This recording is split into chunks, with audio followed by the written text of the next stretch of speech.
Shalom bagi kita semuanya. Firman Tuhan untuk kita hari ini Hosea pasal 13. Murka Tuhan akan menimpa Efraim. Apabila Efraim berbicara, gemetarlah orang. Ia diangkat-angkat di Israel, tetapi ia bersalah dengan menyembah Baal, sehingga matilah ia. Sekarang pun mereka terus berdosa dan membuat baginya patung tuangan dari perak dan berhala-berhala sesuai dengan kecakapan mereka. Semuanya itu buatan tukang-tukang. Persembahkanlah korban kepadanya, kata mereka. Baiklah manusia mencium anak-anak lembu. Sebab itu mereka akan seperti kabut pagi atau seperti embun yang hilang pagi-pagi benar. Seperti debu jerami yang diterbangkan badai dari tempat pengerikan, atau seperti asap dari tingkap.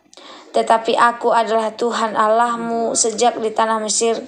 Engkau tidak mengenal Allah kecuali aku, dan tidak ada juru selamat selain dari aku. Akulah yang mengenal engkau di padang gurun, di tanah yang gersang. Ketika mereka makan rumput, maka mereka kenyang. Setelah mereka kenyang, maka hati mereka meninggi.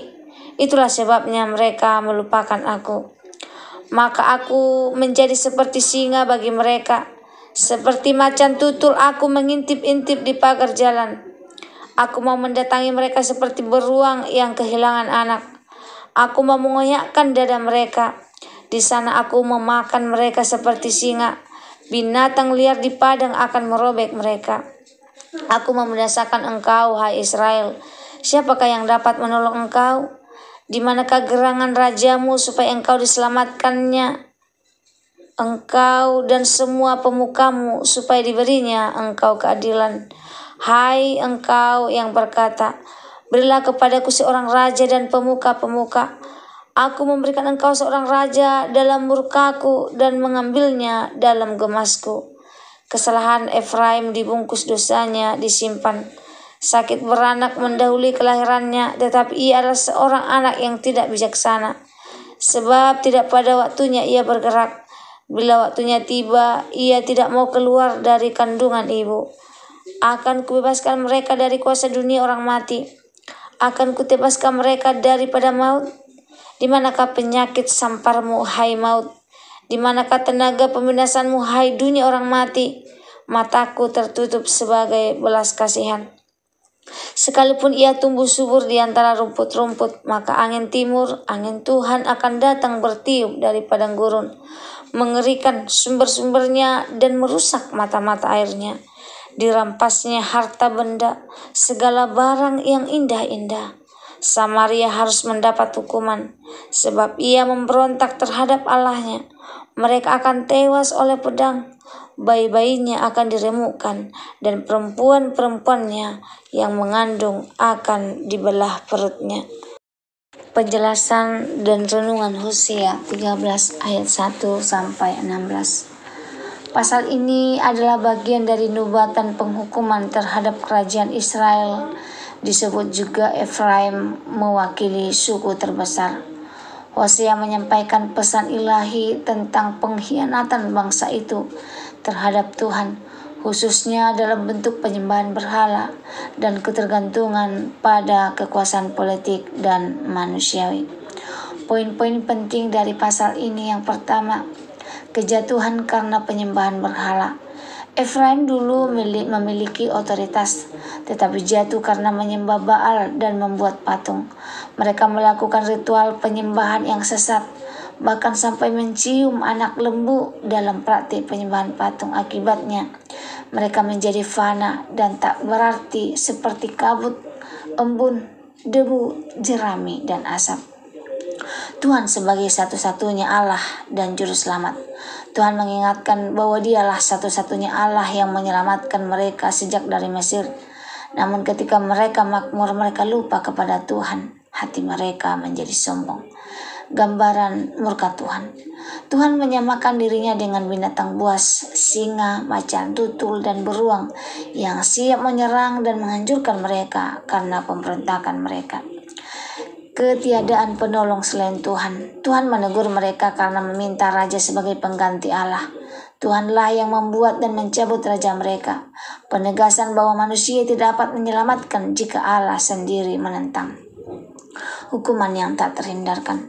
Dosa mereka disimpan seperti utang yang menanti pembayaran. Tuhan menyatakan bahwa saat kelahiran Israel tidak bijak seperti bayi yang menolak lahir pada waktunya. Hukuman akan datang, sampar, kematian, kekeringan, dan kehancuran. Samaria atau ibu kota kerajaan utara akan mengalami kekerasan ekstrim sebagai akibat dari pemberontakan mereka terhadap Allah. Renungannya untuk kita saat ini.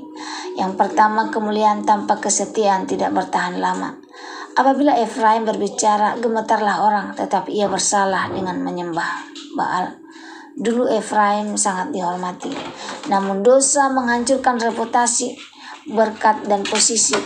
Ini mengingatkan kita bahwa berkat dan pengaruh dari Tuhan harus dijaga dengan kesetiaan, bukan dibanggakan lalu digunakan untuk menentangnya.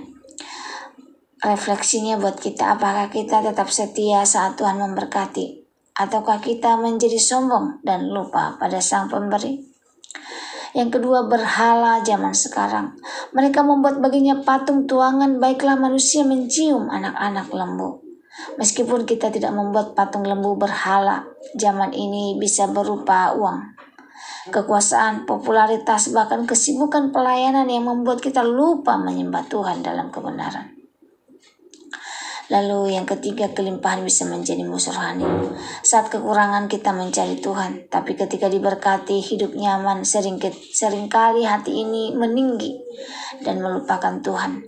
Itulah sebabnya Tuhan kadang mengizinkan padang gurun agar kita belajar rendah hati dan bergantung penuh padanya. Hukuman Tuhan bukan karena kebencian tapi keadilan. Ayat-ayat ini terasa sangat keras. Aku mau mengoyakkan dada mereka. Aku membinasakan engkau. Namun semua itu karena Tuhan telah berulang kali memperingatkan Israel. Hukumannya bukan tanpa dasar, bahkan dalam murka Tuhan pun masih menyelipkan pernyataan penuh kasih. Akan kubebaskan mereka dari kuasa dunia orang mati. Yang terakhir, pertobatan masih mungkin. Meskipun bagian ini menekankan penghukuman, seluruh kitab Hosea dibangun di atas kasih Allah yang terus memanggil Israel untuk bertobat.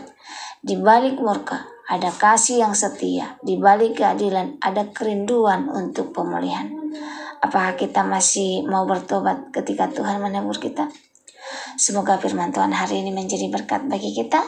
Terima kasih, Tuhan Yesus memberkati. Shalom.